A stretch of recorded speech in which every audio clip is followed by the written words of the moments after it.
विश्व हिंदू महासंघ के जो है पदाधिकारी नरेंद्र मिश्रा जी के ऊपर जो है बार बार जो है हमला किया जा रहा है, उनके परिवार को भी प्रताड़ित किया जा रहा है, जिसको लेके वो जगह जगह न्याय के लिए भटक रहे हैं। तो ऐसे में संगठन का क्या रुख रहेगा आने वाले दिनों में? देखिए, नरेंद्र मिश्रा जी के बारे में बहुत कुछ नहीं कहना है। नरेंद्र मिश्रा जी 32 सालों से हिंदू संगठन के कार्यकर्ता के रूप में कार्य करते चले आ रहे हैं। पूरा परिवार, क्योंकि यूपी बिहार के बॉर्डर पर उनका गांव है।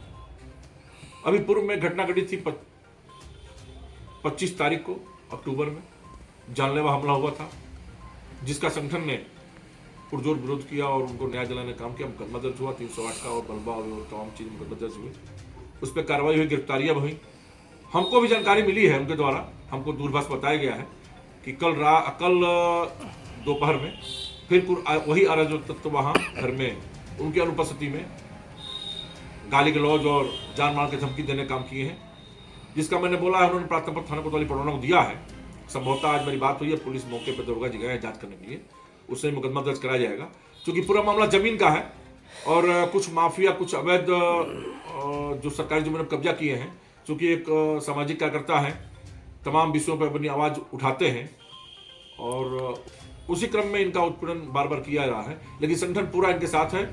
ये बात गोरखपुर जो हमारा मुख्यमंत्री जी का केंद्रीय कार्यालय है, कैंप कार्यालय, वहां भी जाएगा और सोमवार को संगठन इनको लेके, पूरे परिवार को लेके माननीय जिलाधिकारी महोदय से मिलेगा, माननीय कप्तान महोदय से मिलेगा और इनको न्याय दिलाने का काम संगठन करेगा। हमने कहा है, माननीय मिश्रा जी से कहा है, आप बिल्कुल न घबराइए, अपने तरफ से कोई ऐसा काम मत करिए जिस संगठन का कोई छवि नुकसान हो, आपकी छवि नुकसान हो।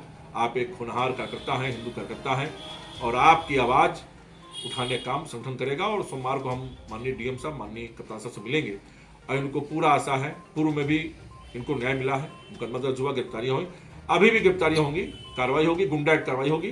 गुंडे लोगों का काम इस सरकार में नहीं है। गुंडे जेल में होंगे, चाहे वो किसी दल के हो, किसी जात धर्म के हो। जो अपराधी काम करेगा, अपराधी इतिहास रहेगा, वो जेल के अंदर होगा और मिश्रा जी को न्याय दिलाने का काम करेंगे।